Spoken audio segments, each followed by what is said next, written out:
Welcome in het Zuid-Afrikahuis, an international knowledge institute that focuses on language, culture and history of South Africa. Our building here in Amsterdam, the Netherlands, houses the largest collection of South African literature in Europe. Our collection consists of a library, archive and image repository. We organize events, exhibitions and language courses. For information about our thesis prize, study foundation and study trips with het Jongerenproject, please visit our website at www.zuidafrikahuis.nl. From scientific research to high teas with expats, everyone with an interest for South Africa is baie welkom in het Zuid-Afrikahuis.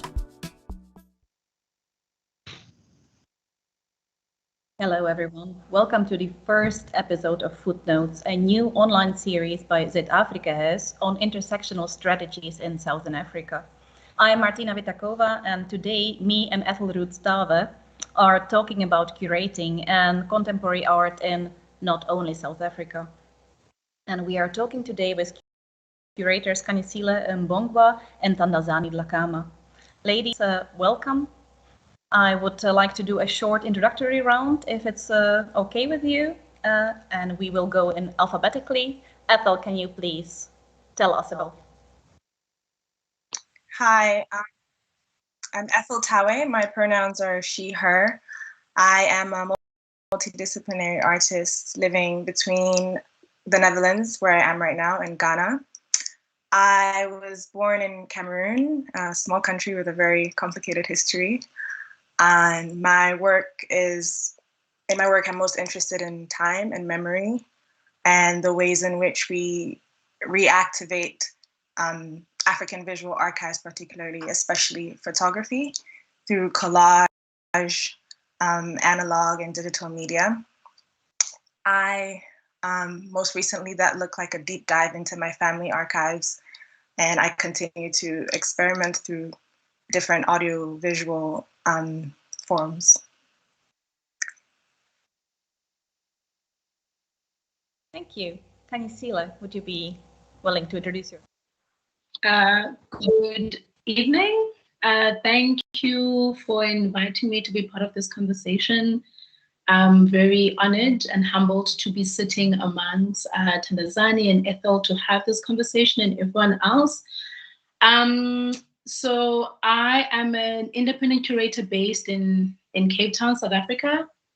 My work is really centered around spatiality, coming from a history of being part of collectives, and one of the most important and fundamental collectives I've been part of is Google Collective, that has shaped how I pursue, chase, dream, and vision working as an independent curator. Also, like, interested in the ability being an independent curator has given me to be able to be critical about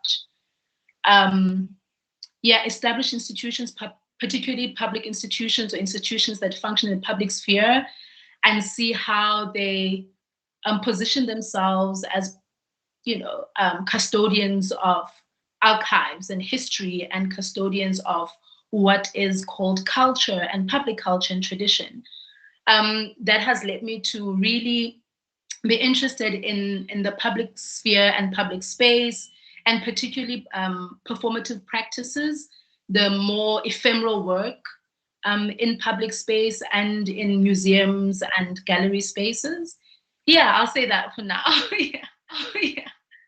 Yeah. Great. Thank you very much. So I'm Martina Vitackova. I'm a feminist literary scholar affiliated at the Ghent University in Belgium. But I was born in Czechoslovakia in the former communist Eastern Europe. I lived and worked in South Africa and the University of Pretoria for 5 years, and after that I returned to Europe and settled in Belgium for now. In my art practice, I make the conscious decision to work with found objects and waste, and generally tend to use labor-intensive handcraft techniques and really digging it with my hands, and that's what I enjoy to do and find important to do. Zani, will you introduce yourself, please? Great, thanks. Thank you so much, everyone. I'm excited to be on this platform with you all. And my name is Tandazani Dhlakama. I'm an assistant curator at Zuid-Afrikahuis. I'm Zimbabwean, and Zuid-Afrikahuis is essentially a platform from where we strive to amplify voices from the African continent, the African diaspora, and beyond, and everything connected to that. I enjoy what I do, and that manifests itself in a multitude of ways, and we'll get into that later. Thank you. Thank you, Tandazani. I'm very sure we will bring some joy you mentioned into our first episode. The whole impetus for this first episode was an exhibition curated by Khanyisile at Maris in Maastricht. And Ethel, who is also with us today, did a short interview with Khanyisile during the exhibition, so we will see the video. When you're denied freedom, you're denied loving yourself, right? You're denied to see yourself, because the denial of freedom is the denial of like you're not enough. You don't have potential possibilities. Like you do not know how to see yourself, and so that denial also means that you cannot love someone who looks like you.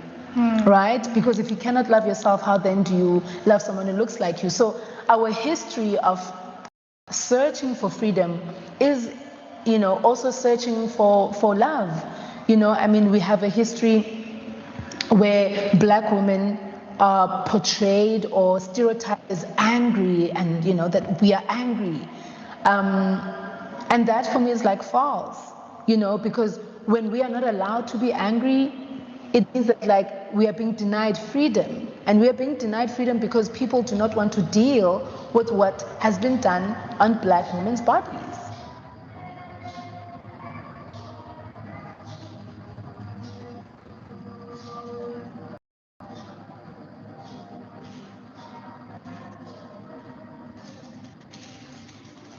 Mbongwa. I come from the southern part of Africa, specifically KwaZulu-Natal. That's where my family is from, but I, was raised in Cape Town, cosmopolitan city. I am a mother, I'm a daughter, I'm a sibling, I'm a friend, I'm a lover. This exhibition is dedicated to my child, who is 19 months old, who has inspired and reminded me about love and freedom, who, because of them, my preoccupation with love has been renewed. Like I am very interested in our ethics of love. And how do we love? Do we even have ethics of love? So, I mean, as the title suggests, like history's footnote, I'm interested in if you think of it like very academic and text in textual form, like a footnote, it's something not really inserted in the main text. It's something left behind that sometimes can disrupt the text, can open it wide open, or can lead you into another pathway, like outside of this like main canon of a text. So that's what I'm interested in. I'm interested in how a footnote disrupts, opens up, like it's like a volcano, erupting our whole idea or concept of the histories that we hold in these books, but also like that, these works, these artists here are also dealing with histories that cannot be in books, because some of these histories cannot be in books. As you can see, the works here are dealing in different materialities. Like we have very soft work downstairs by Anna, that is made out of like, straw grass that is from Brazil, and leaves that are from here. like very soft, very soft work. And then we have Lungiswa Qunta's work, who is, very hard and textile. Like it talks about mountains and how mountains are archives of stories and traditions and cultures that also we have no way of knowing. But those who dwell those spaces, who are reaching for the ancestral and the celestial, it comes to them in dream form, in vision form, in sound form.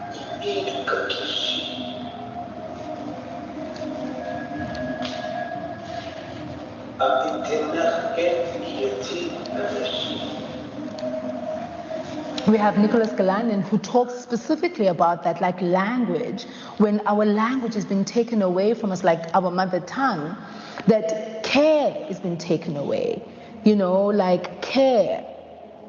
And for me, that was such an interesting moment to read and listen to their work of how they use their language to extend love and care and respect, and groundedness to their child, like speaking your mother tongue to your child resonates on a very different level than, a colonial language.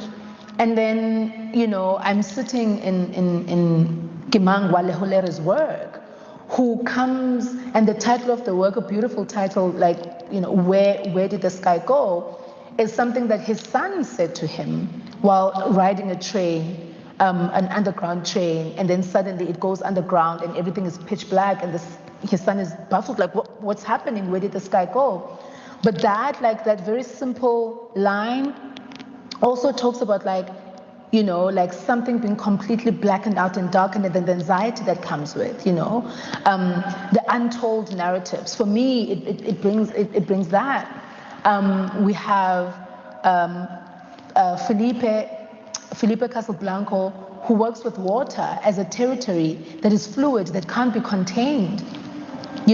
How do you contain narratives of indigenous people native to a land, where you have no interest in their language? When you have no interest in someone's language, you have no interest in them, in their way of being, and how they put themselves together, in their culture and their tradition, So when Felipe is looking at water as this fluid form that can't be contained, for me, that's emancipatory, right? That there is a possibility to emancipate ourselves beyond the systems that know how to kill us, these institutions that know how to kill us.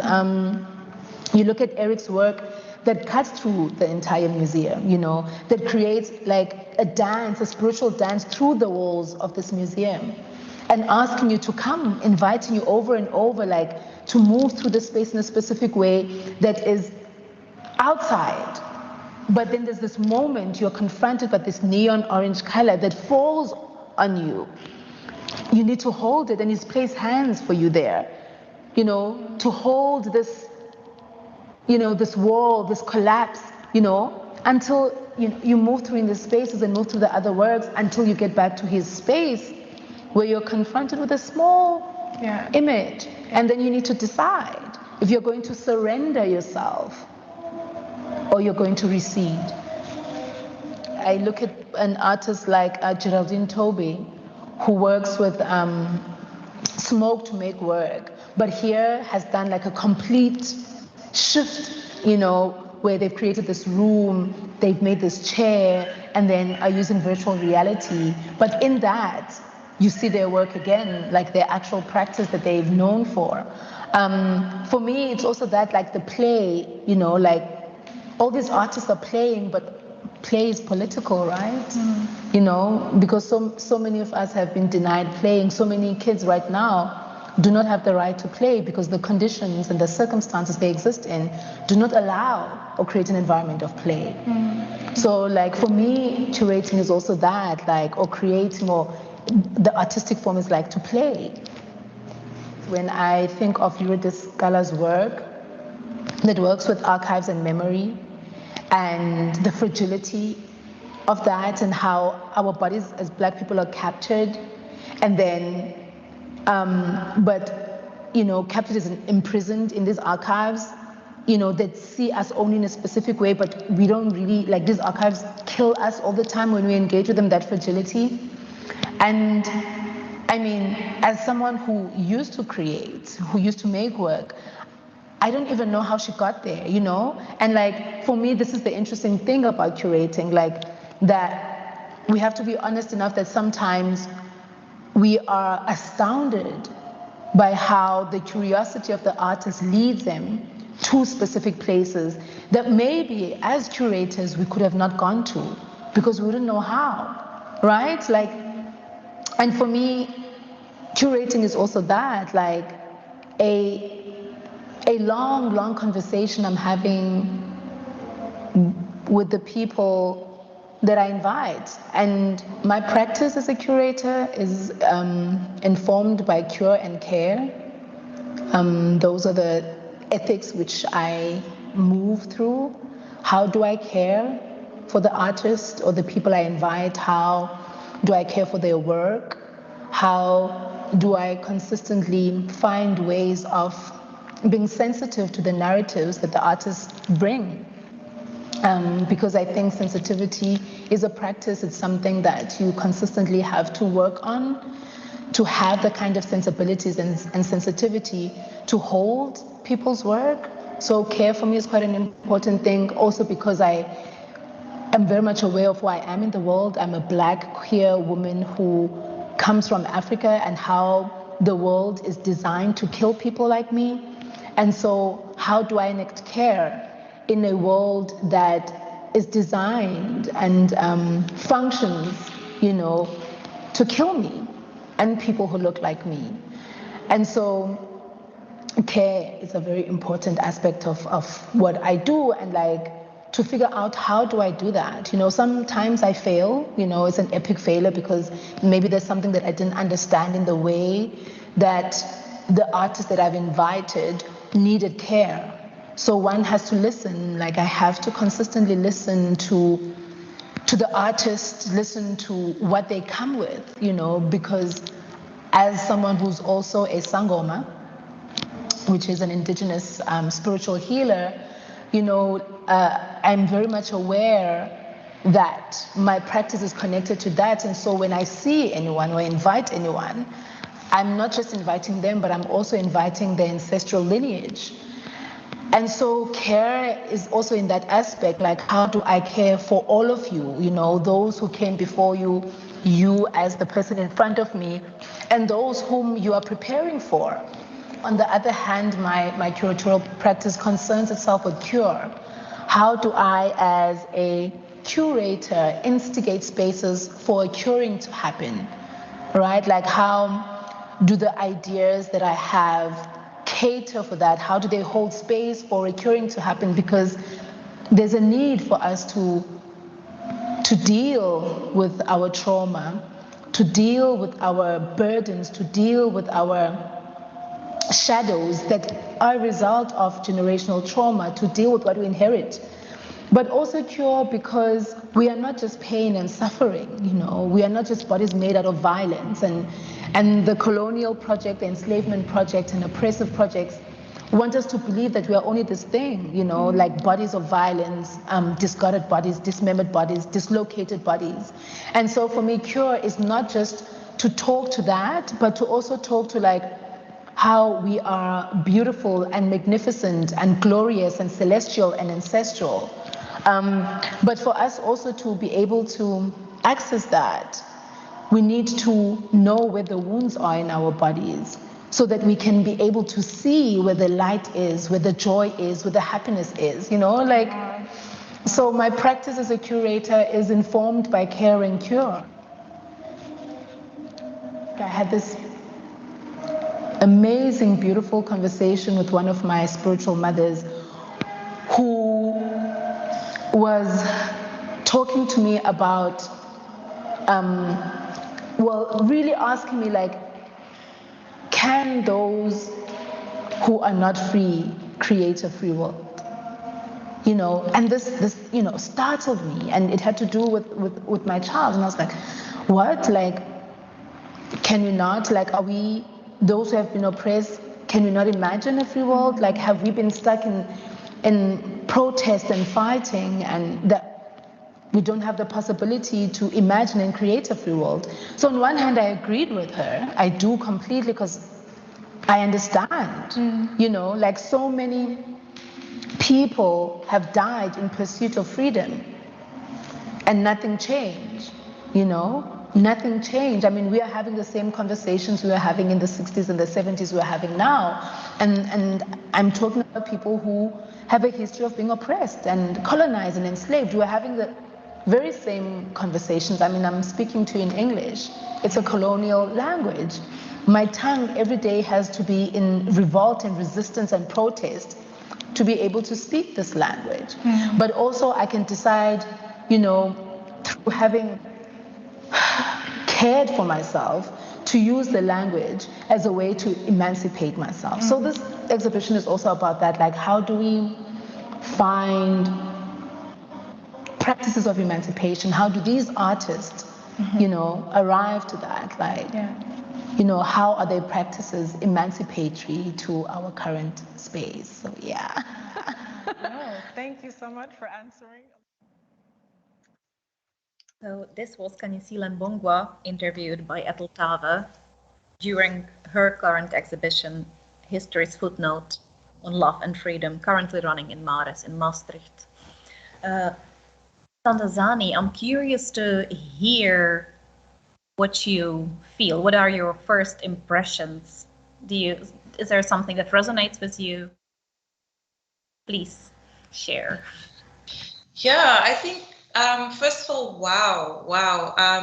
I'm a huge fan of Khanyisile's practice and Khanyisile's work, and it's not surprising to see that the same concern and care and criticality has gone into this exhibition. But I just want to highlight a few things that stood out to me without necessarily repeating what was mentioned in the interview.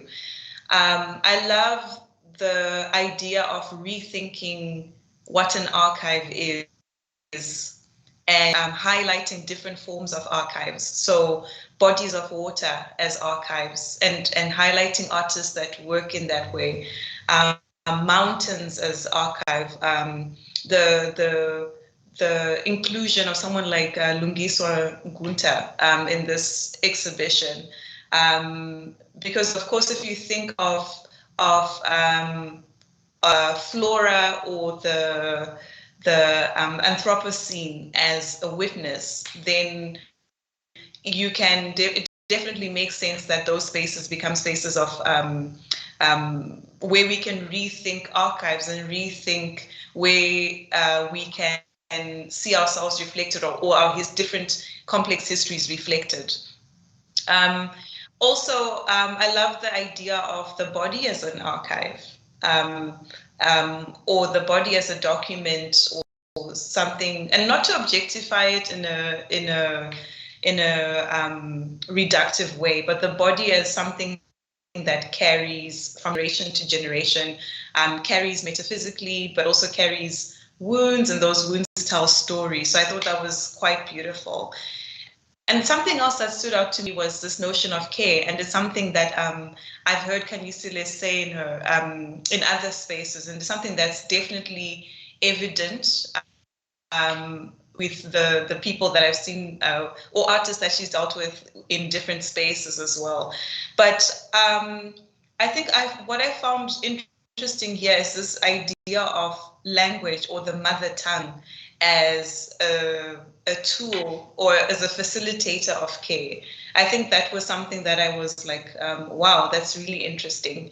And the idea that just passing down the mother tongue is also a way of, it's a subtle form of resistance, actually. And I thought the invitation within this theme of care, the invitation to dance through the work of someone like Eric Magasa, I thought that was really beautiful as well. And the care in the process, I think now more than ever, especially in what the last 18 months have taught us, and for me as someone who works in a museum and works with artists all the time, is that there has to be care in the process. my executive director, Koyopo, always says that people matter more than objects. And I think in the past, within various parts of the art world, we've prioritized the objects over people, and that's manifested in really ugly ways. So I love the fact that care is something that underpins the whole process. And another theme that I thought was quite touching is there's a sort of a theme of like innocence or responding to the innocence, and maybe that's tied to the idea of play as well. I found it interesting that Khanyisile, in your introduction, you mentioned that you're a mother, you're a sibling. So you're obviously listening to like the next generation, or you're nurturing or growing the next generation. And so I love the inclusion of Kimang Waleulere's work. Where has the sky gone? Where the sun asks, where has the sky gone? And it's almost like, in a way, this exhibition responds to the next generation, or it's looking back, but it speaks to like young ones asking questions, and is trying to find an articulation that is not that doesn't centralize trauma but doesn't ignore it, and tries to give a language and a sense of hope or a sense of light for the next generation. And I thought that was quite beautiful. And I love what you said about imagining a free world and being free yourself. And then a question that I had was, and obviously doesn't have to be answered now, but it's just kind of maybe a rhetorical question, is if we think of play and play as political, play as important, then can we exist without centralizing trauma? And I think you start to answer that a little bit, because how do you acknowledge your wounds but still centralize play? And then another major theme that I thought was quite interesting is this idea of healing. And it's almost like to heal, you need to look back. You need to understand your lineage, your spiritual lineage, your ancestral lineage, and itself, I'm thinking, is a privilege. To be able to trace your roots is a big privilege, because for many people, especially in Southern Africa, the way that colonization dislocated or displaced Black families means that someone like me doesn't know anything beyond my grandfather. And most people don't know where their ancestors are located because of various other things. And so I think it's beautiful that this idea of looking back, and I think even though it's not explicitly articulated, I think it's obvious that listening is important, because for you to look back and to imagine a future, you have to be listening. And I love the Nadia David's quote, and I'll just quote Nadia, that was in the text as well. It says, "To be alive to the stories of your dead is the least that the living can do." I may have paraphrased that a little bit, but I think it's so beautiful and it's so pertinent. And this exhibition is about, footnotes are central to it, and I love how you're in the footnotes.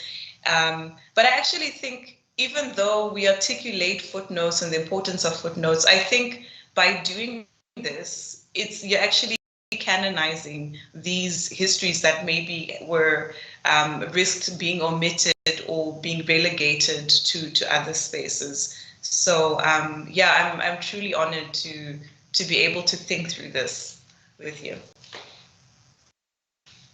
Now we're back to Martina. Thank you very much. Khanyisile, would you like to react on that? Or do you want to let it simmer in for a while? Okay, let's get back to it later. Ethel, you did the interview during the exposition. Can you reflect on your experience of the exposition, of the interview? Yes, I'll just read an excerpt from an article just reflecting on the experience of the exhibition, which shares a lot of sentiment also with what Tandazani has reflected on now. So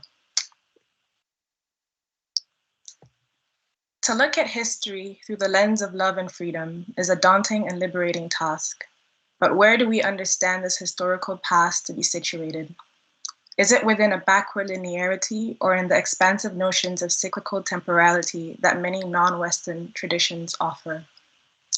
History's footnote invites us to use love as a measure, offering a site to reckon with complex trajectories and synthesize a decolonial future. For me, it cues a paradigm shift from history memory as situated in the past to embracing its constant reinvention with each life's breath, freedom. History's footnote is a deeply textual exploration of spatial, sonic, and material sensibilities. In a myriad of modalities, it journeys through 5 main chapters, namely the wound and healing, the archive and care, freedom as liberation, the curious body, and the water and land. Each is curated, cured, and cared for, as Khanyisile emphasizes, by finding synergy between the counter-narratives 11 diverse artists present from Brazil, the Pacific, Congo, and beyond. The exhibition itself is an intervention in time, a visible labor of love, and an exercise on emotional archaeology, as titled in the work of exhibiting artist Eurydice Kala. Ultimately, the exhibition asks us to be fully present, as to not miss the opportunity to be changed, rearranged, and freed. What does it mean to be free, Khanyisile rightfully asks, given our history of oppression, colonialism, and slavery? For me, this question recalls the importance of imaginative work, as articulated in Adrienne Marie Brown's statement, "All social justice work is science fiction. We are imagining a world free of injustice, a world that doesn't yet exist." Through the art of curation, occupied with ethics of love, this exhibition is a probe to our imaginings and an altar for collective world building. Love is the ultimate freedom. The denial of freedom, and therefore love, is the curtailment of infinite possibility. It is love that has rallied collective protest and our undeniable quest for a freer world. It is a dance between the personal and the collective, which can never be in vain. Through the memory work demanded of us in history's footnote, I ask myself, how far have we come? Where are the wounds? And how do we galvanize healing for our collective body? That's it. That's it. Thank you, Ethel. You can also read the whole article by Ethel and her reflections on the exhibition on the website of Zuid-Afrikahuis. Khanyisile, would you like to reflect on Ethel's, or are you still letting it? Okay, cool. The theme of today is curating, and I would like to ask actually all 3 of you to reflect a bit on, a lot has been said already, but still, could you reflect shortly on your process as curators? What is important? Are there steps you go through, or Khanyisile, you talk specifically about your curatorial ethics. So I'm interested in that as well. Who wants to go first? There you go.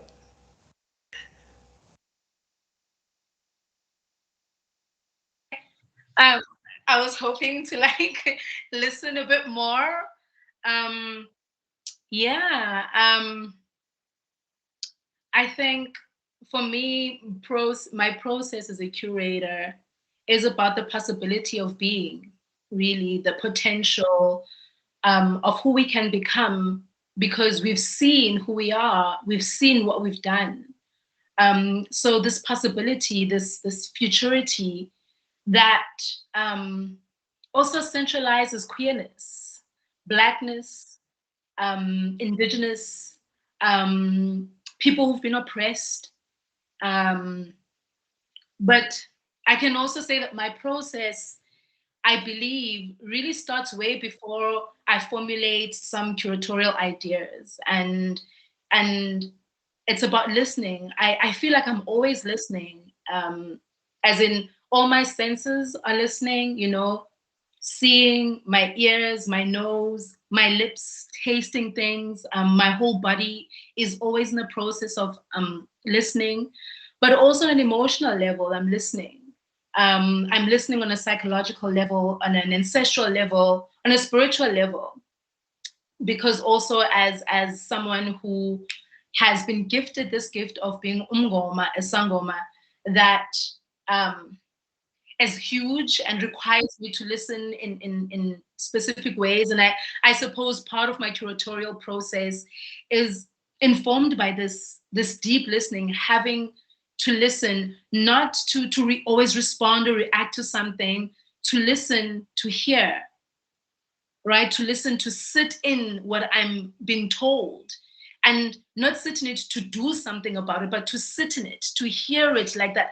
Every fiber of my being hears, every bone hears. Because as Tandazani said earlier, the body in itself, without objectifying it, is a site of memory, is an archive that I think for such a long time has been left outside of the thinking, the processing of what has happened, what is happening, and how we can undo. So the other part of my process is about intentionality. And recently I realized how difficult and challenging it is to set intention, right? Because intention requires you to be accountable. When you set an intention, there's a sense that your intention holds you accountable for the things that you said you will do, and also that you can fail, that things can go horribly wrong, even though you have good intentions. You've set this intention to do this thing. So intentionality is part of my process. Imagination, like imagining things into existence, particularly because personally I come from a geographical location, the township, where it was specifically designed to produce cheap black labor, which that means you're born to die, right? So this idea of imagining yourself into existence is something that has been denied. So imagination, in a sense, for me as a curator, becomes not only a place of resistance or play as political, but also innocence. I can be innocent in my imagination. And I remember having a conversation with an artist, Eric Magasa, and saying to him that for a very long time as a child, I thought imagination and dreams were made of candy floss. So this is how I imagine. I imagine in this almost like a child. I allow my imagination to give me the kind of freedom I need to produce and co-produce and co-create spaces that do the things that need to be done. Time, my process is also about time. Time is a wavelength. Time in a way that my grandmother and my mother has taught me that time is not linear. Time is intersectional. The past, the present, and the future are always in dialogue. As someone who exists as Mbongwa, I exist in this, the living and the dead. I'm existing in those spaces. That time is not this straight thing, like, in the way Western world formulates time, is there's a beginning, there's an end, this happened. But the time is so intersectional, there's always this continuum happening. That time is a thread.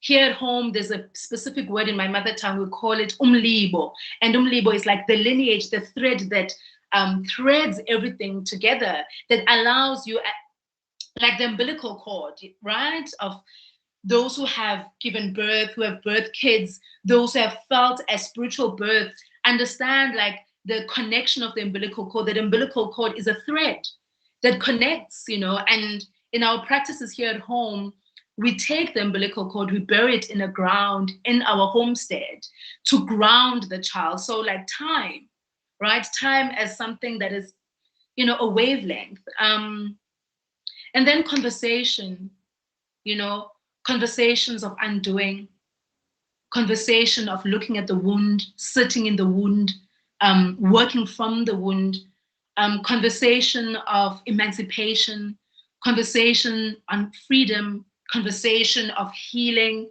conversation of love and joy, and being in conversation with like different curators, writers. I mean, I always feel like I'm in a deep conversation with Nina Simone, James Baldwin, Mama Miriam Makeba, Mama Winnie Mandela, my grandmother, right? And I'm in conversation with my twins that never made it to this realm.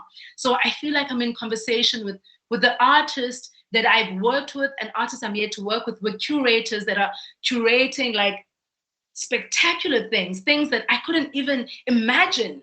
But now because they've done this work, like what they're doing at Zuid-Smoke, what they're doing at Novel, you know, that I'm in conversation with that. I'm in conversation with all the people I grew up with in the township that are doing spectacular things, that are running shebeens, you know, that are sitting at street corners. I'm in conversation with all these people. I'm in conversation with my ancestors as Mbongwa. You know, I'm in conversation with my Gobela who assisted me in my initiation process as Mbongwa. You know, I'm in a consistent conversation with my kids, you know, the kids that came out of me, the kids that, you know, the universe granted me and say, here's a gift here, be in conversation. And, you know, being in conversation with you right now at this moment. So, you know, all these things for me are about the possibility of being. What can we become? Because we already know how we've hurt each other. We've already know how we've wronged each other. You know, the possibility of who can we become now in our racial lines, in our gender lines, in our sexuality lines. Who can we choose to be? Because we already know. We already know how we've killed each other. We already know what we have done wrong. How do we co-create spaces of undoing? How do we sit and do the actual work, not only set the intention? You know, how do we work with the genocide collection sitting in museums?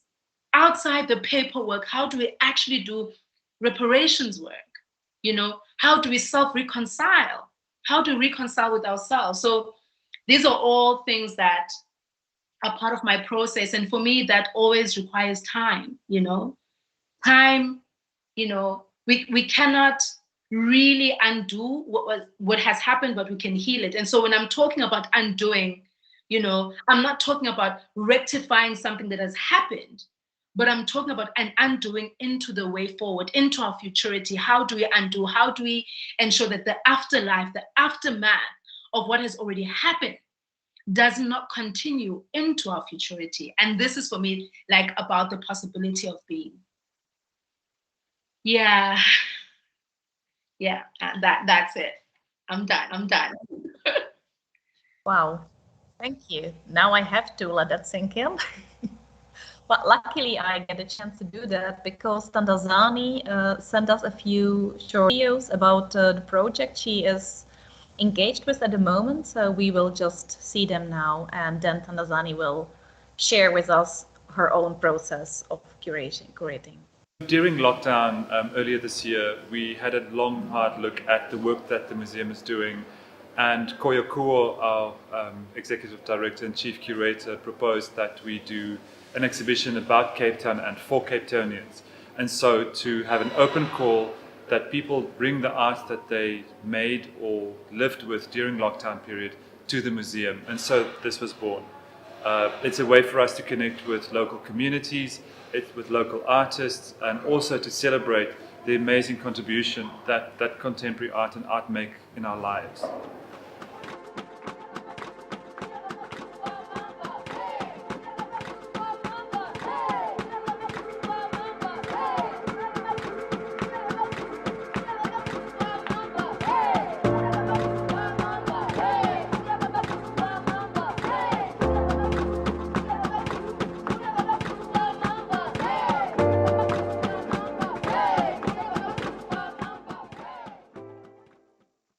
For me personally, the experience was exhilarating and it was touching. We worked quite hard to come up with processes that could mean that we try and give every single person who enters the work star treatment as much as possible. The one that made me most happiest was a 5-year-old who walked in and was so proud, walked in with her painting and was so excited and so proud that her work would be put on the walls.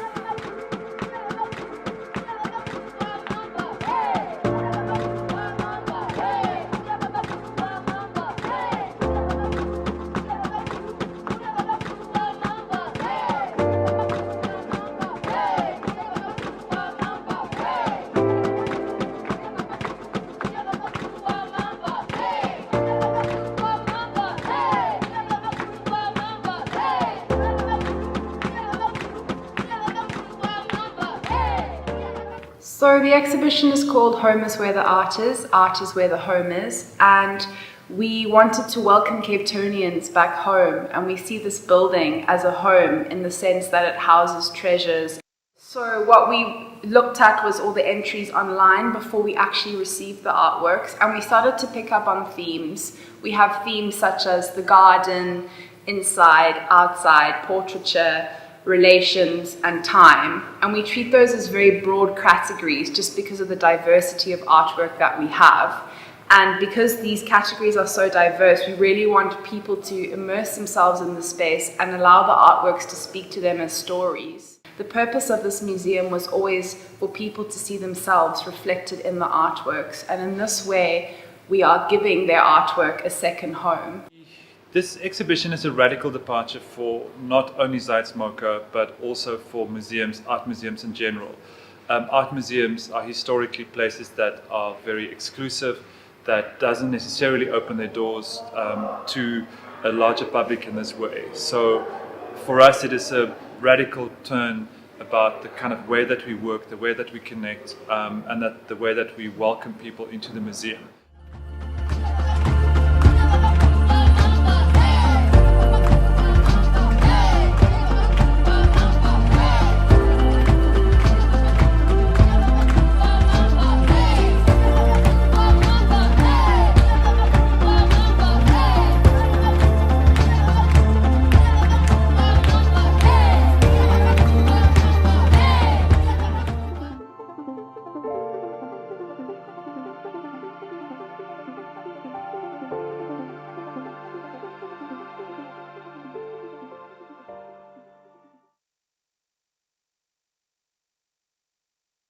We just saw a video about the project Home is Where the Art is,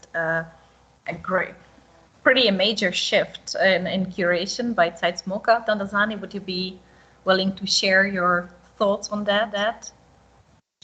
Yeah, thank you so much, Martina. In terms of process, as someone who works in an institution at the Zuid Museum of Contemporary Art Africa, our work tends to be very collaborative, and everyone eventually gets involved in every single project. But just to answer this question about, what is our process or my process, I think it's about positioning, or at least attempting to position ourselves, number one, as a host, number two, as a home, and number three, as a place from where people can see themselves reflected. So what do I mean by host? The idea of being able to host or create a platform where we can host different narratives, different ideas, different thinkers, different artists, different histories, and present them to the world, or at least each other. And I think this is really important because as Zuid-Afrikahuis, we're able to do this in ways that haven't been able to be done in a long time. And I'm saying this carefully because I'm very much aware that whatever it is we're building right now as an institution, whatever our process is, we're building on the shoulders of countless individuals and organizations that have sacrificed a lot of time, effort, and energy into building robust art ecosystems on the continent. But what I love about this idea of hosting in a different way is that we're able to host the likes of monumental work by the likes of artists like Abdoulaye Konate or Alan Atui. And I just want to mention something, also Nicholas Lobo. So we have a sculpture by Nicholas Lobo that's currently on show. And when the museum first opened, it was right in the atrium bowl. So it was the first artwork that you were engaged with. But that work was actually commissioned for the Venice Biennial. But because we can host and we can show monumental work at that scale, we were able to bring that work to African soil so that we could enjoy it instead of it only being viewed in Europe. So we're thinking about repatriation in a different way, or we're thinking about that in a way where it's about us being able to enjoy or to celebrate, acknowledge, engage with artists and artworks in a different way. I also want to throw in a quick story about Ella Natsui. I was a student in upstate New York in a little town, and Ella Natsui was having a retrospective at the ROM in Canada, in Toronto. I had seen his work in history books and online. I'd never physically seen it. Having grown up and lived on the African continent, I'd never seen his monumental tapestries. So I remember I had to get on a train to travel all the way to Toronto for me to be able to appreciate an Ella Natsui. But part of our process as Zuid-Afrika and why I love what I do is that we're creating spaces where you should be able to see a monumental Ella Natsui on African soil. And that's what we've done. So we've been able to have monumental works like that in our atrium. And then there's this idea of part of our process is to try and create this feeling of home or this feeling of ownership. And that's quite literally what the exhibition Home is Where the Art Is tried to do. It was a love letter to Cape Town. Cape Town is where the museum is currently situated. And the museum had been under one of the harshest lockdowns in the world. I mean, the city had been under a harsh lockdown, and the museum had been shut for several months. And we didn't want to open as if nothing had happened, as if people hadn't been through really challenging times. We wanted to listen, like Khanyisile was saying. We wanted to think about what does it mean to care. And one way of doing that was we thought to have a non-democratic, non-juried show where we invited Cape Townians to bring a piece of home to our home so that they can see the museum as a home. So we had almost 2,000 artworks hung salon style. And the result was really beautiful. The result was people who had never come to the museum finding the way to the museum. And I think it's important in curatorial practice to sometimes throw away the rule book and have a show where you accept every single artwork. So the only people, I think we turned down maybe like 3 or 4 people, and that was only because their work could not fit through the door. So we had to draw a line. But otherwise, we accepted everything else. And, you know, some people may say, well, it's not fully transformative, or you're kind of downgrading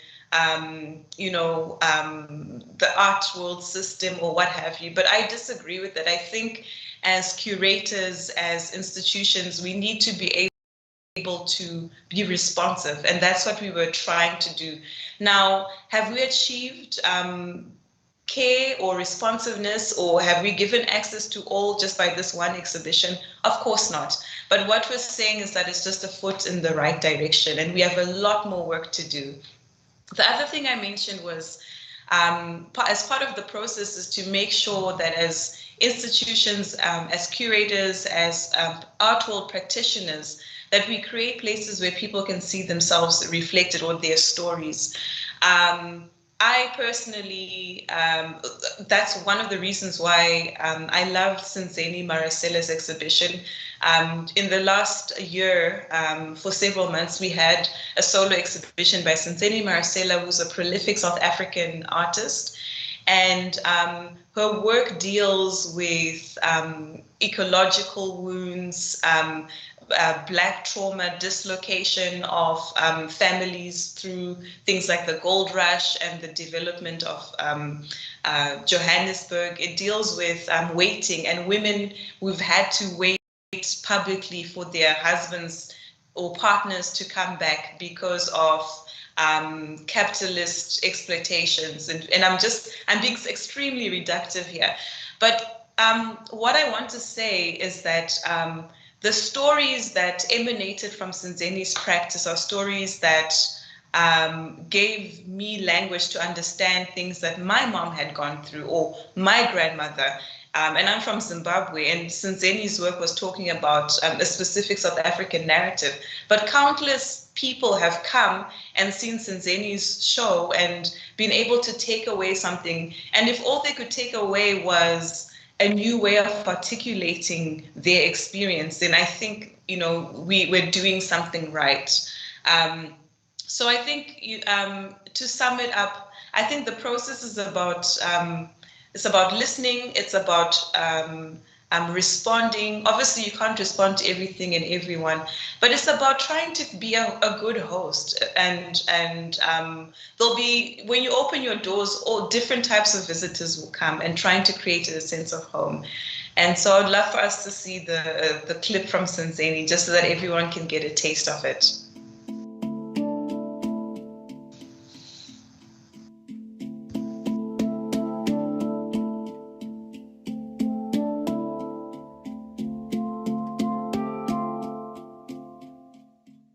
My name is Senzeni Mahasela. I live in Soweto, outside of Johannesburg.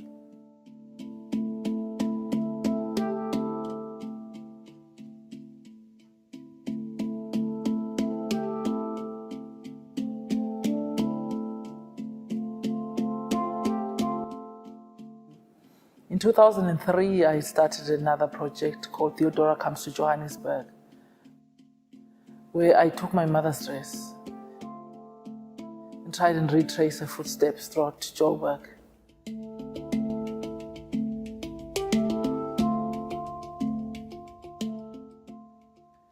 I did a lot of stitching work after the photographs, where I tried to place Theodora and Sarah Baartman to some extent in Johannesburg.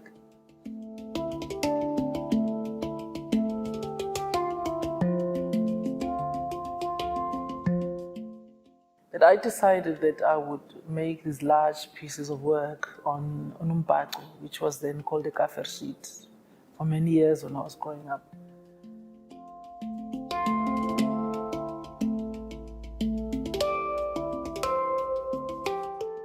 To deciding to put maps of those failing slopes on the shawls that I'd carried around my waist and my shoulders. You know, there's weight and there's this heaviness that all these black women carry around their waist and around their shoulders. It starts with a dress, which I call a makoti dress. It's hardly the most, it's a modest dress. You know, I insisted on wearing the dress every day, you know, even though at times I would put on heels and a pantyhose. And also because it's a story of many people, it's not entirely just mine alone. You know, there's been so many women who have waited.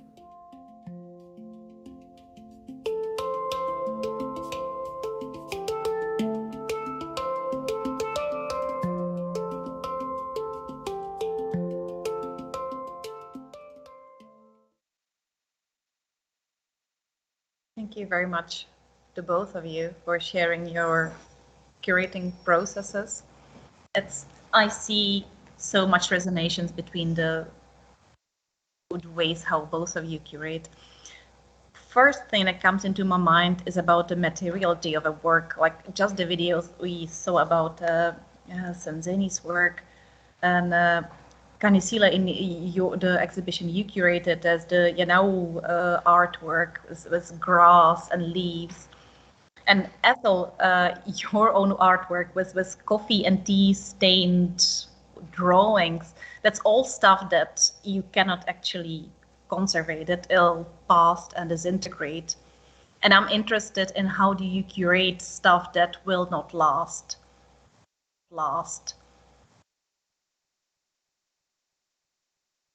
Anyone wanting to go first?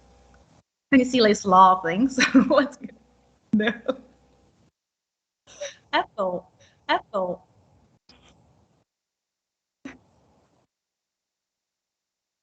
Unmute yourself, please. Ethel, you're muted.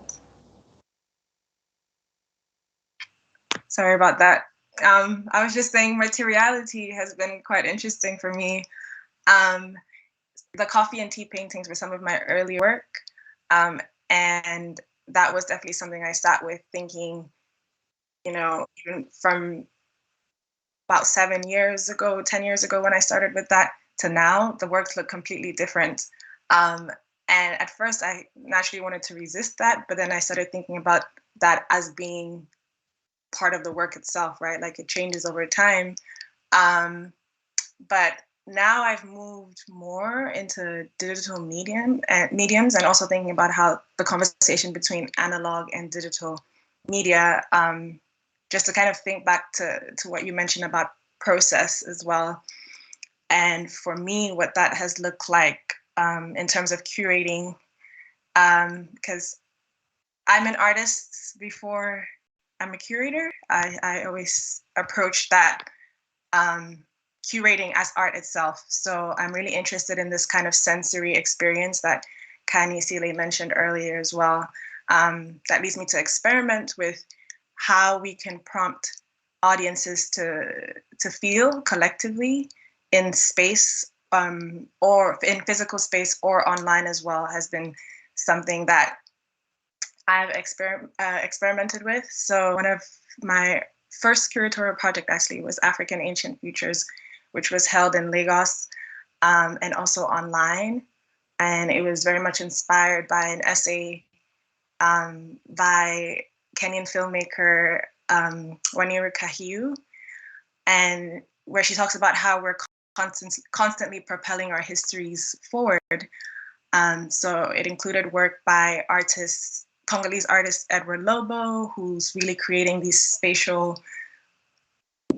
He's a spatial designer who's creating these worlds, these traditional landscapes that think about the future in a very different way and questioning this notion of futurity as well.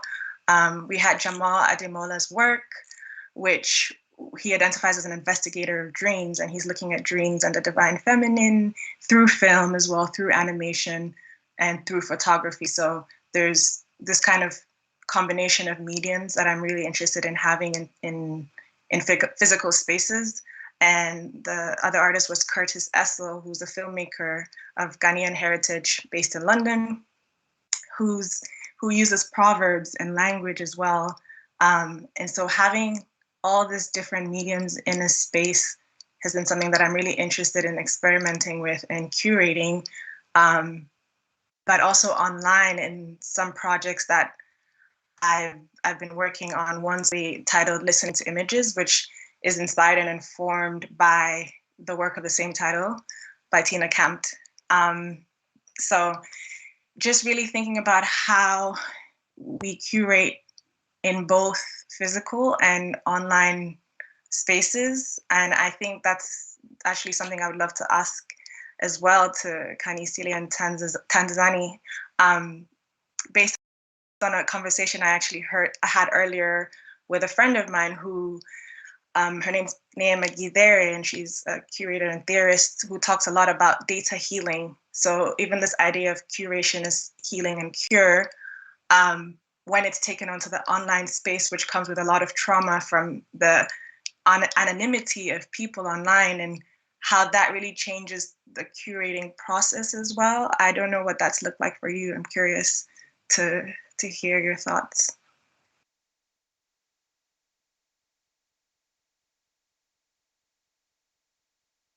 Khanyisile, Tandazani, you feel like reacting to any of the questions? The materiality, but also the multimediality.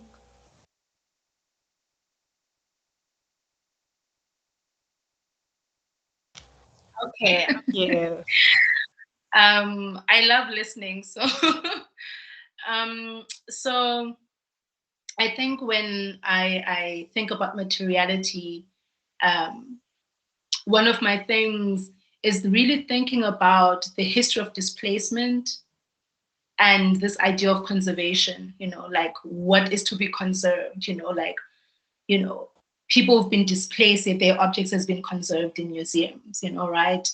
People have been disposed of, thrown off ships, captured, and then objects being contained, and geographical locations being marked and contained in specific ways. And so for me, when I work with artists, these are things I'm thinking about, like material also is something that is very ephemeral, particularly when I'm working with artists who do interventions using their bodies. And so for me, it's sometimes it's very complex and nuanced. Sometimes it feels easy, right? Easy as, you know, saying ABC and just having to figure out as a curator, how do I hold space? As a curator, how do I prompt the institution that has invited me to curate something to learn how to hold space for the people I come with? Because at some point, everything is going to be packed away that I have come with and the people I've come with, and is stored again. And so that has made me think a lot about materiality in terms of this I think language of like we're disrupting spaces. And I keep on coming back to that. Are we really disrupting spaces when we do these things we do, when we make the work we do, when we curate the exhibitions that we do? Are we really disrupting spaces? Or are we intervening in a particular time in that particular space? And do we need to create our own spaces that are not a reaction to, that are not responding to, but a necessity for our own survival and our own being? So for me, materiality is like this consistent conversation that I'm having of like, what is it do we need to build, but do we even need to build anyway? Because we have a history and a reality of consumption and making more and making more and making more. And if we really think about curating in relation to sustainability, and that brings us into like the environment, like what can we sustain? Are we able to sustain our practices? If we talk about emancipation, are we able to sustain our practices in the kind of environments that we have created, that the earth is literally saying it can't hold space anymore? So this is how I think about material, which makes it challenging to curate sometimes. And it's like, I want to commission a new work, but do I commission it? Do I really want someone to make something more to add on? Or do I continue hoarding what already exists? So that's one aspect. And curating online for me has been challenging, but also a space that I'm exploring. Challenging because what online presence, I mean, I come from a sociological background, so I have a bit of awareness of like how we can create ourselves and personas online, and that there are no boundaries. But at the same time, there's this new language that like the online scene comes with, right? Like we are afraid to say anything because we are afraid that we might be written off, we might, what is this new term? Not new term. What do they call this culture? Please help me there. Cancel culture. Like people are not speaking because you're not allowed to think online. You're not allowed to process your thoughts, because if you do, you might be canceled. You might say the wrong thing. So it comes also with that, And if we think historically of how we are sitting with certain wounds, how then do we sit in a space where we might not be able to process ourselves when we are already in need of processing? So it's a very challenging space, but at the same time, it does provide, I mean, I say my siblings' generation, a different way to voice, right? There is a particular platform, and I think sometimes you have to be honest about what certain spaces allow us to do and how they frighten us, like what spaces allow us to be liberated and what spaces make us feel conservative. And I think for me, it's a space that I'm still investigating, because I also come from a place where I do not want to transpose what I've made in a physical world to exist online. If I'm going to pursue being online, I would like that to be an honest pursuit. Yeah.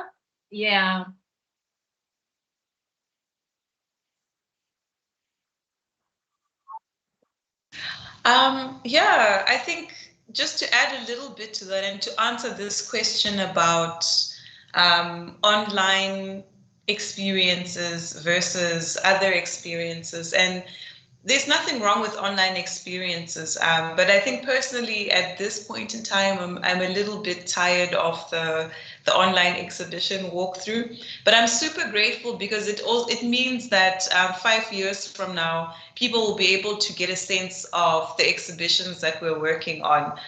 But nothing beats walking into a space and experiencing the artwork the way that the artist intended for you to experience it. And I think what online does is that it takes away the sensory experience. So you don't smell things. You don't, and some artists want you to smell specific things. I know an artist who's thinking about trade routes, and smell is a really essential part of their practice. Sound. I'll give an example of an artist who we're currently working with, Thanya Peterson, a local South African artist, currently resident at Zuid-Afrikahuis. In one of her installations called Kasaram, she's trying to, she wanted the sound up at a certain level so that you feel like you're in a taxi. Now, a lot of taxis within South Africa and maybe other parts of the continent as well, they play the music so loud, and Thanya describes it as if you feel the music go through you, and it's like this dush dush dush sound. And that's something, so basically we made the sound installation so that you feel like you're in a taxi for part of that video. So that's something that it can't be translated. You have to be in the room where that installation is to feel that sort of terror and anticipation and excitement all at once. I think of another artist we've shown, Otto her work titled Taste of Stone. Your visitors were welcome to walk on this like carpet of stones. And as each person walked, there's this it's almost like a soothing, tranquilizing sound that comes from like your feet crushing the stone. And you just feel like I felt like it was very zen. And that makes the artwork, so looking at it at a screen is just not the same. And at the same time, as I say this, I don't want to take away from the digital, the virtual, AI or any of that. I think it's a world that we need to embrace, and it's a world that's going to shift certain things. But all I'm saying is that some experiences cannot be translated, especially if the artist wants a bed of soil or whatever it is. And so I think it's interesting times that we have to sort of embrace both, but make sure that we honor whatever the artist wanted us to do.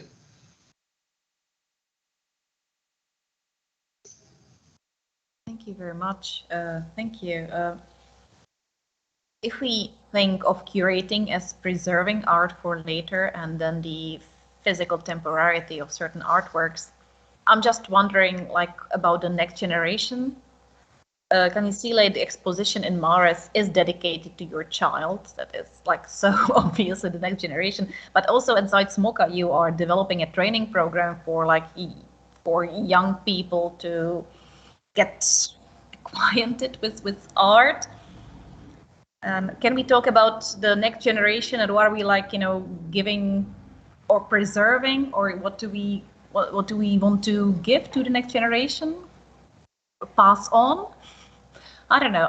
It's a very open question, and I'm just curious what you have to say about that. I think it's a great question, and there are multiple ways. So I'm going to attempt from my perspective. But I think when you spoke about curating exhibitions for the next generation, the first thing I want to say is publish, publish, publish, publish.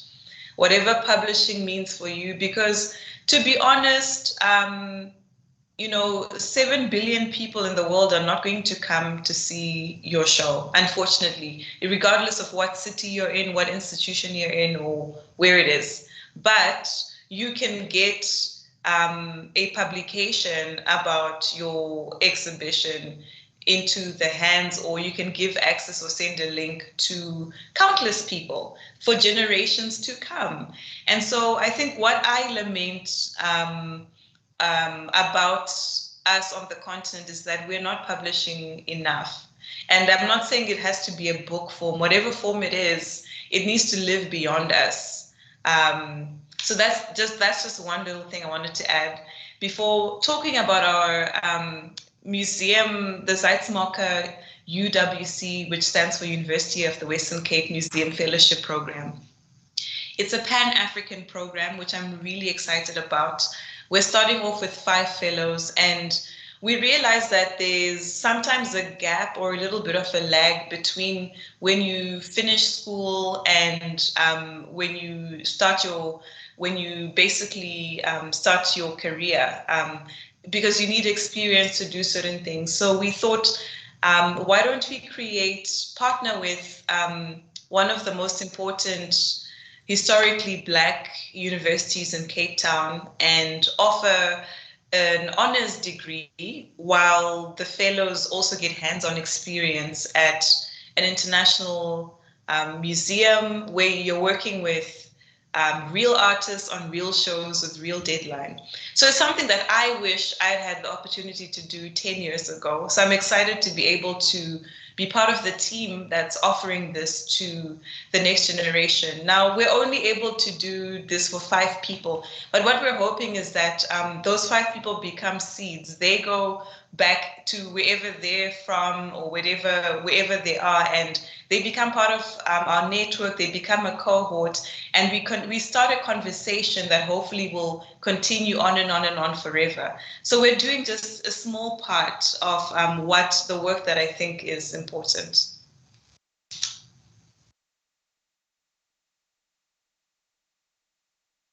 Thank you very much.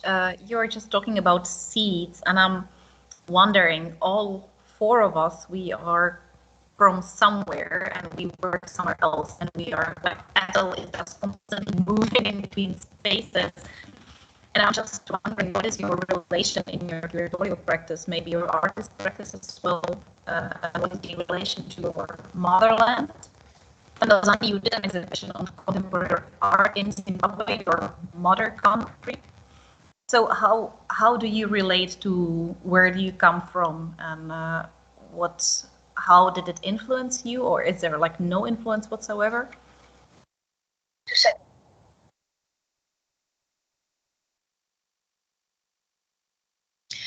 Thanks, Martina. So I'm proudly Zimbabwean, and one of my first exhibitions that I worked on when I moved to South Africa to work at Zuid-Afrikahuis was an exhibition titled Fife Bob, painting at the end of an era. And it happened to be a painting show that took place several months after the country's longest standing president, Robert Mugabe, was ousted. Some people say it was a coup, some people say he resigned, but either way, it marked a very important time in the nation's history.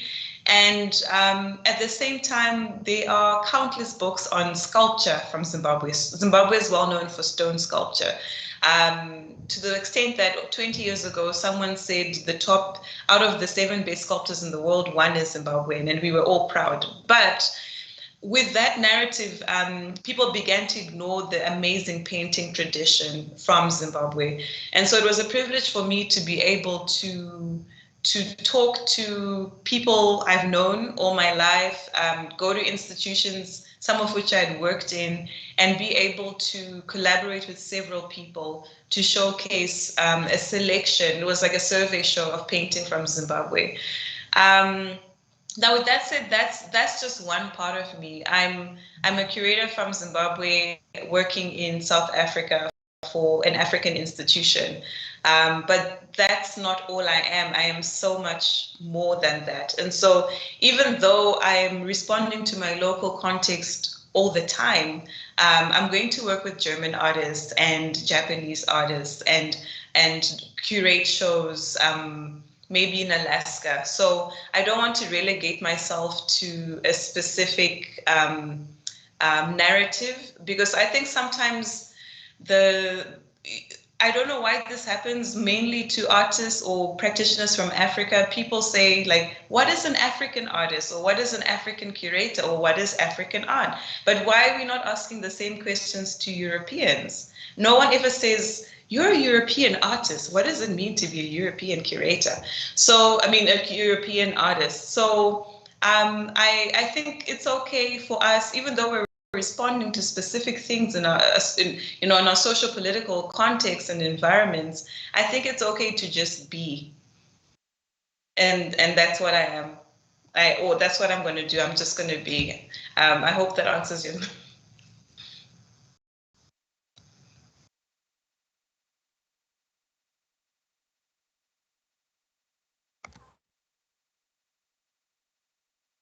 It does. Thank you very much. Khanyisile, Ethel, any thoughts on motherland and how is your curatorial artistic practice influenced by where you come from? It's a question, I know. Yeah, it is a big question. Sorry, Ethel.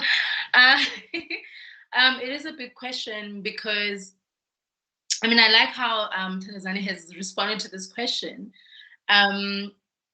It's a big question because when we are talking about geographical specifics in this context, we are talking about the way in which Africa, for instance, has been divided was not decided by me, by my people. So what motherland are we talking about? You know, so many people, as Tandazani has mentioned before when she was talking about Khanyisile's work, is that, you know, so many people are displaced. So many of us cannot trace our lineage, you know. So if I talk about geographical location and I trace my people, the Nguni people have traveled from West Africa and come down, and, like, you know, there was the whole nation about the Great Zimbabwe, and, like, coming down until we're in, like, the most southern tip of Africa.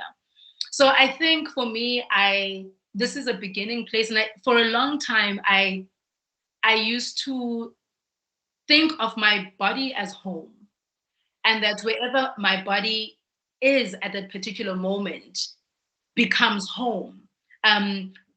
As a form of resistance to this being seen or carrying a history of disposability and displacement, and carrying a history of being an ephemeral body. So I think, you know, our geographical locations are a starting point, but because our ancestors have been scattered all around the world, that we can trace, you know, our people into South America, into North America, into Europe, that when we're talking about, you know, curating and spatiality, you know, I may begin here, but, like, the traces, because I'm tracing, curating, I think for me is also about that, tracing this lineage, these lines, you know, following trails. I mean, the whole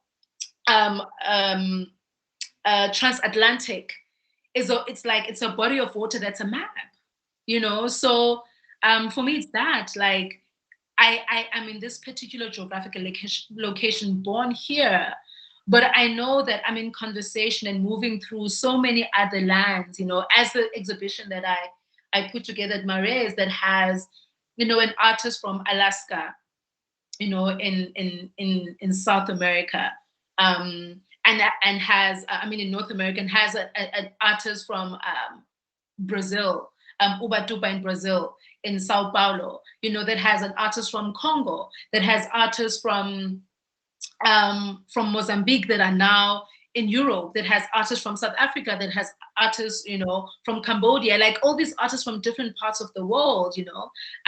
But I see the synergies, the conversations, and what they're talking about. So I think, you know, I don't think we think from the navel. I think we do look at the entire body, and we also, because everything is about funding and budgeting, we see how capital, how far it can stretch, and who we can pull. And as Tandazani was saying, there's so much more we still need to do in terms of locating and thinking about location. And the frustrating thing is that when you are Black from the African continent, the only lens people see you through is that, like, what is it like to be an African curator based in Africa? As if this is the only way you see the world, and forgetting that, Black people from Africa, the first modernists through enslavement and colonialism, are the first modernists. So, like, let's be real about that. That our imagination of space and time exceeds our geographical location. Yeah.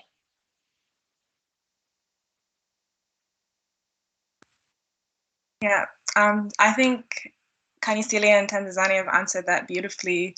I think the only thing I just wanted to add, in my experience as a Cameroonian, unfortunately have not had the pride, the national pride that Tandazani speaks of, for example, in a place like Cameroon, where I'm originally from the English-speaking side, and I'm not afforded that full pride because we're a marginalized people in the country.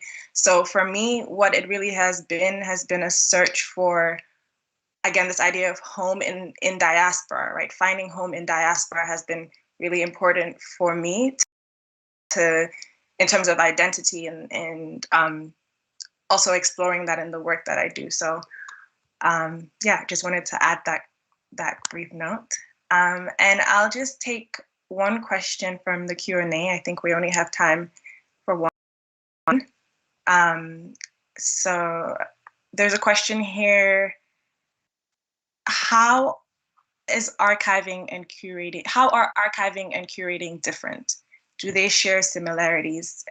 And I think this is in reference to a bit of what Tandazani shared about exhibition making itself being a sort of archive or a cataloging of the exhibition is creating an archive. I think if you could just share just some final thoughts on that before we wrap up.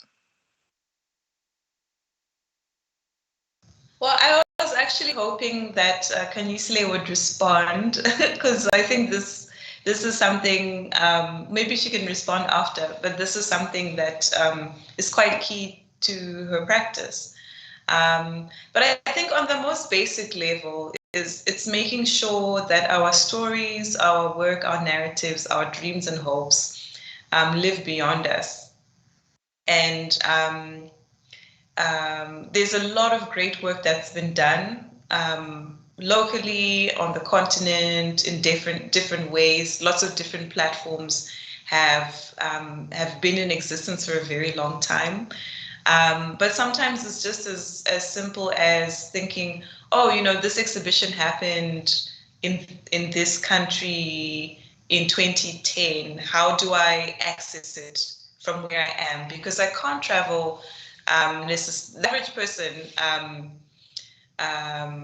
might not be able to the feasibility for me to go to Lagos to find out what that, or to go to Madagascar, or for someone to come to Cape Town. So how are we making the work that we're doing accessible? So in as much as we're showing care with the artists in the process, care for our communities, and we're coming up, we're highlighting important narratives, how will my children's children appreciate the work that we've done?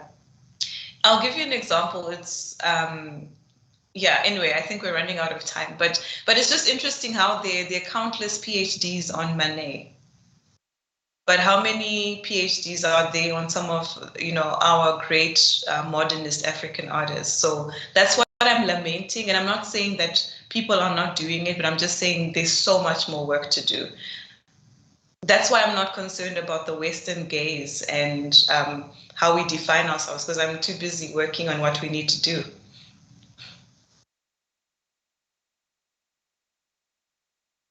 Okay. Thank you, Tandazani, for making that note. I definitely do think there is a synergy and a conversation or a line, a thread between archiving and curating. But we must also remember that when we are talking about archives, generally, we're talking about archives in a Western sense, archives that are constructed by museums and libraries that have seen Black bodies, queer bodies, Indigenous bodies as sites and not as people, has reduced entire nations of people as sites and bodies to be consumed and viewed in a particular way, right? So an artist like Zuid-Afrikahuis, who looks at this way of archiving and looks at the fragility and what it does to our bodies and talks about like going through this archive, trying to find herself or ourselves in them, is, you know, a very daunting and exhausting task. So my thinking about curating comes in at that point. So here's someone who has gone through an archive and done this exhausting labor, this laborious work that I don't know how many times she has died in the process of going through the archive, and I don't know how many times she has birthed herself through this archive. So what is then my role as a curator? To bring this into surface and to create a space that can firmly hold what the artist has excavated, what the artist as archaeologist has dug up. What can I do as a curator, right? How do I care for that particular work? So for me, like, curating is a language which I can, with the assistance of many other people, holds the archive, the work that comes from the archive. It is the language that I can use to also open up the archives and museums that they don't want to open up, right?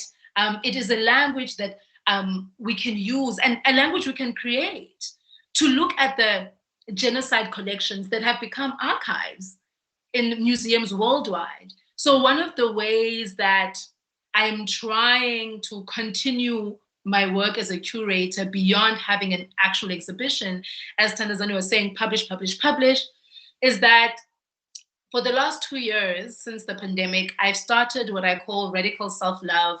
And it's a conversation I'm having with creatives that I work with, intellectuals, writers, whomever that I find fascinating in how they think about their process or work as emancipatory practices, and having conversations with them and recording this conversation so that they can position themselves. How do they want to position the work they do? And this for me is in a way of, you know, going through this archive again and creating and figuring out what kind of languaging I can use and what kind of platform I can use to co-create a safe space, you know. And this word for me has become so pertinent: co-create a safe space, right?